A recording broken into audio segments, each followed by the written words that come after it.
नमस्कार दोस्तों, आज हम श्रीमद् भगवद गीता के अध्याय 1 के श्लोक 11 व 12 के बारे में जानेंगे। श्लोक 11 इस प्रकार से है। अयनेषु च सर्वेषु यथा भागम अवस्थिता भीष्मम एव अभिरक्षन्तु भवन्तः सर्वे एव हि निश्चय।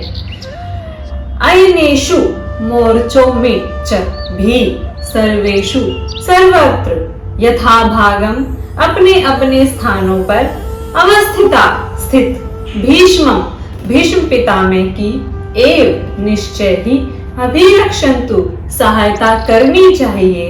भवन्तः यानी आप सर्वे सबके ही एव ही निश्चय ही। अतएव सैन्य व्यूह में अपने अपने मोर्चों पर खड़े रहकर आप सभी भीष्म पितामह को पूरी सहायता दें। भीष्म पितामह की शौर्य की प्रशंसा करने के बाद दुर्योधन ने सोचा कि कहीं अन्य योद्धा यह न समझ ले कि उन्हें कम महत्व दिया जा रहा है। अतः दुर्योधन ने अपने सहज कूटनीतिक ढंग से स्थिति संभालने के उद्देश्य से उपयुक्त शब्द कहे। उसने बलपूर्वक कहा कि भीष्मदेव निस्संदेह महानतम योद्धा हैं, किंतु अब वे वृद्ध हो चुके हैं। अतः प्रत्येक सैनिक को चाहिए कि चारों ओर से उनकी सुरक्षा का विशेष ध्यान रखे। हो सकता है कि वे किसी एक दिशा में युद्ध करने में लग जाएं और शत्रु इस व्यस्तता का लाभ उठा ले। अतः यह आवश्यक है कि अन्य योद्धा मोर्चों पर अपनी अपनी स्थिति पर अडिग रहे और शत्रु का व्यूह ना तोड़ने दे। दुर्योधन को पूर्ण विश्वास था कि कौरवों की विजय भीष्मदेव की उपस्थिति पर निर्भर है। उसे युद्ध में भीष्मदेव तथा द्रोणाचार्य के पूर्ण सहयोग की आशा थी, क्योंकि वह अच्छी तरह जानता था कि इन दोनों ने उस समय एक शब्द भी नहीं कहा था जब अर्जुन की पत्नी द्रौपदी की असहाय व्यवस्था में भरी सभा में नग्न करके उसने न्याय की भीख मांगी थी। यह जानते हुए भी कि इन दोनों सेनापतियों के मन में पांडवों के लिए स्नेह था, दुर्योधन को आशा थी कि वे इस स्नेह को उसी तरह त्याग देंगे जिस तरह उन्होंने युद्ध क्रीड़ा के अवसर पर किया था। श्लोक 12 इस प्रकार से है।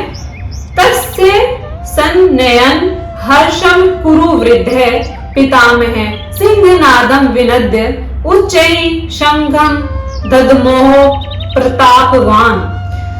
तस्य उसका संजनयन बढ़ाते हुए हर्षम हर्ष कुरु वृद्धे कुरुवंश के वयोवृद्ध यानी भीष्म पितामह यानी बाबा।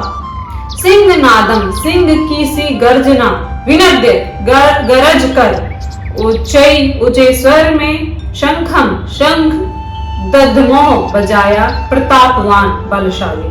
तब कुरुवंश के वयोवृद्ध परम प्रतापी एवं वृद्ध पितामह ने सिंह गर्जना की सी ध्वनि करने वाले अपने शंख को उच्च स्वर से बजाया, जिससे दुर्योधन को हर्ष हुआ।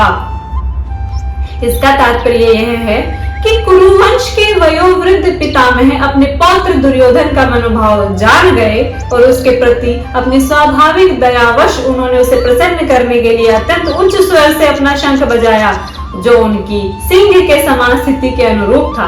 अप्रत्यक्ष रूप से शंख के द्वारा प्रतीकात्मक ढंग में उन्होंने अपने हताश पौत्र दुर्योधन को बता दिया कि उन्हें युद्ध में विजय की आशा नहीं है, क्योंकि दूसरे पक्ष में साक्षात भगवान श्री कृष्ण हैं।